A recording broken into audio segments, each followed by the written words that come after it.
Marcus Jameson showed up to check the gutters on one of his properties. But before he could reach the front walkway, a white woman came storming out like she'd spotted an intruder. "Young man, you don't belong here," she snapped. Marcus blinked. Calm. "Just doing a property inspection." She stepped closer. "For who? The landlord? 'Cause I know him." Marcus didn't say a word. Because the truth, the landlord was him. And she'd already called the cops on him. She just didn't know, yet. It was a warm Saturday morning in Crestview Oaks, Georgia, the kind of neighborhood where the lawns are sharp, the smiles are tighter, and folks like to say they don't see color. Right before they show you, they absolutely do. Marcus Jameson pulled up in front of house number 229 in a silver SUV that didn't match the rest of the luxury sedans lining the cul-de-sac. He stepped out in a hoodie and joggers, clipboard in hand, and started walking slowly toward the property next door. He wasn't there to cause trouble. He was there to check on the lawn maintenance, trim status, gutter drainage, nothing major, just routine landlord stuff. But before he could even finish jotting a note, the front door of house number 231 swung open like a scene from a soap opera. "Young man," a voice barked. Marcus looked up. Standing on the porch was a woman in her 50s, shoulder-length blonde bob, yoga pants, tight-lipped fury, holding a coffee mug like it was a badge of authority. "You don't belong here," she snapped. "This is private property. I'm calling the HOA." Marcus blinked, calm, collected. He raised his clipboard and tapped the papers clipped to the front. "I'm just doing an inspection." "Oh, I bet you are," she scoffed. "Trying to case the place? Who sent you?" "No one sent me," he replied, keeping his voice level. "Just doing my job." She stepped down onto the walkway, now blocking his path. "Well, whatever your job is, it doesn't give you the right to be snooping around people's homes." Marcus nodded slowly. "And whose home would that be, exactly?" "Mine," she snapped, "and you better get off my sidewalk before I have you evicted." "I know the landlord. Real tight with him. One phone call, and you're gone." Marcus smiled faintly. "You know the landlord?" "I am friends with the landlord. I'll have you out of here by Monday." He looked her square in the face, let a beat pass, and said, "You sure about that?" She stormed back inside, muttering something about people these days, and reached for her phone. Marcus just turned, flipped the page on his clipboard, and started taking photos of the gutters. Because the real punch, she had no idea she just threatened to evict the man who owns her home, and she was about to find out, real quick. 10 minutes later, Marcus was crouched near the side gate inspecting the sprinkler valve when the sharp screech of tires hit the pavement. A police cruiser. Red and blue lights danced across the manicured lawns, and right on cue, there she was, Linda, now with sunglasses on and her arms folded tight across her chest, holding a coffee mug like it was a badge of authority. "That's him," Linda called out, pointing at Marcus like he was an intruder. The officer approached. "Sir, what are you doing here?" Marcus stood up slowly, no sudden moves.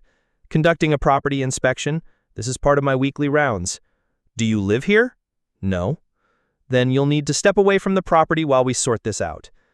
Linda chimed in now louder. "He's been snooping around. I told him to leave. He got aggressive." Marcus looked over, calm. "Aggressive?" "I felt unsafe," she added, dramatically, folding her arms tighter. "I warned him I'd call the landlord." The cop's hand hovered near his belt. "Sir, do you have any ID?" Marcus didn't flinch. He reached into his clipboard sleeve and pulled out a document. Thick paper. Legal header. Signature at the bottom. "Actually," Marcus said, holding it out, "this is the deed to the property you're standing on, the one next door, and the one she lives in." The officer took it, blinked, scanned it. "Wait, you own the house next door?" Marcus nodded. "That's correct." "And the one she lives in?" Marcus looked at Linda, whose face had frozen somewhere between confusion and horror. "Yes," he said calmly, "I'm her landlord." The officer stared, lips parted, unsure if he was being pranked. Linda took a step forward, fingers shaking. No, I rent from a company, Oak Tree." "Oak Tree in my company," Marcus replied, not breaking eye contact.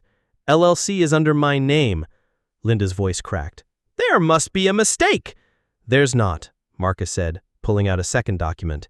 "Here's your lease renewal agreement. You ignored it, so this is your 60-day notice." He handed her the envelope. She didn't take it. The cop, still processing, finally asked, "Is there an issue here that still requires law enforcement?" Linda turned, eyes wide, lips trembling. "He tricked me!" Marcus didn't say a word. He just looked at the officer. "Unless she's filing a report for false assumptions, I think we're good." And right then, the balance shifted. Not just in that moment, but in her entire reality. She hadn't just called the cops on a neighbor. She tried to evict her own landlord. And he had receipts. Linda stood frozen, the eviction notice dangling in the air like a bad dream she couldn't wake up from. She didn't reach for it. Her mouth opened, then closed. No sound came out. The officer, now visibly uncomfortable, shifted his stance. "Ma'am, do you want to receive this or not?" Linda's face twisted. This is harassment. You can't just evict me because I called the police." Marcus cocked his head. "I'm not evicting you because you called the cops. I'm evicting you because you've ignored repeated violations, unpaid fees, and now, this," he gestured around, "this little scene, this just sealed it." She turned red, full shade. "You're targeting me." Marcus raised a brow. "I've never spoken to you before today. You're targeting yourself." And then came the next twist. She puffed up. "I have rights. I'll report you to the landlord's board. I'll get your license revoked." Marcus didn't respond. He just stepped back, pulled out his phone, and tapped the screen. "Who are you calling?" she barked.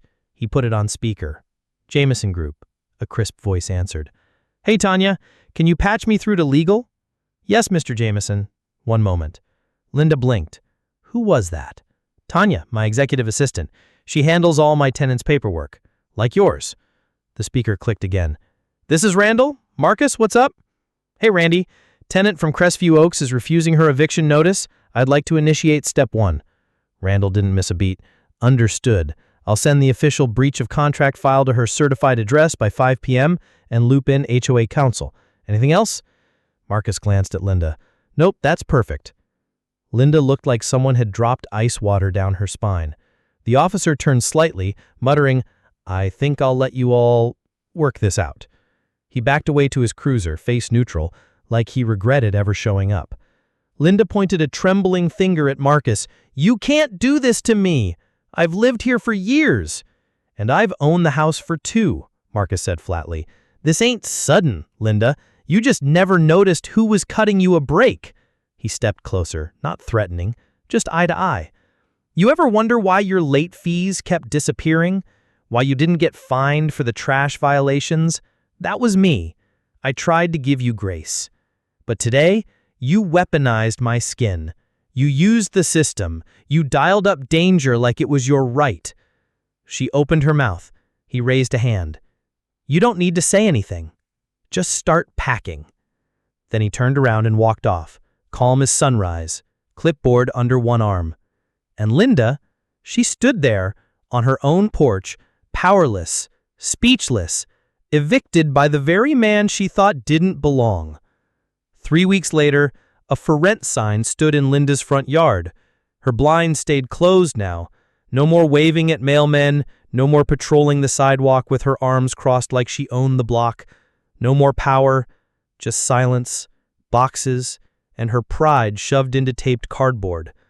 Marcus watched from across the street, leaned against his SUV, sipping a bottle of water.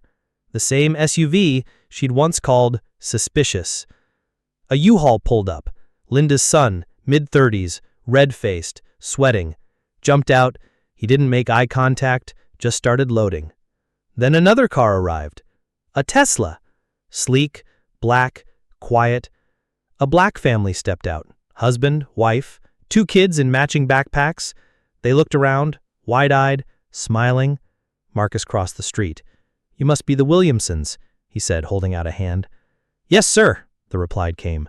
"Excited to move in. You weren't kidding. This neighborhood's beautiful." "It is," Marcus nodded. "And better now." Linda stepped onto the porch, arms folded, watching. Her mouth twitched when she saw who was moving in. The kids waved at her. She didn't wave back. The HOA president pulled up just as Linda was dragging a suitcase to the curb.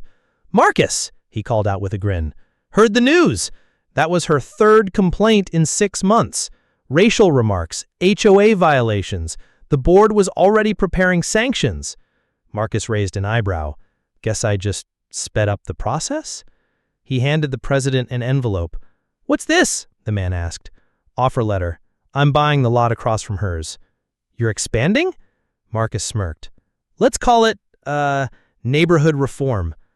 Linda looked up, locking eyes with him. She didn't say a word, just stood there in the shadow of the moving truck, holding a cracked flower pot and everything she never thought she'd lose. "And Marcus?" He turned to the Williamsons. "You'll love it here. Just be careful. Some folks assume ownership based on skin tone." The dad laughed. "We know how to carry ourselves." Marcus smiled. "So did I." If you believe stories like Marcus's deserve to be heard, don't stay silent. Hit the like button, share this video, and drop a comment below. And if you want more powerful stories like this one, make sure to subscribe and watch the next video right here. You won't believe what happens in that one.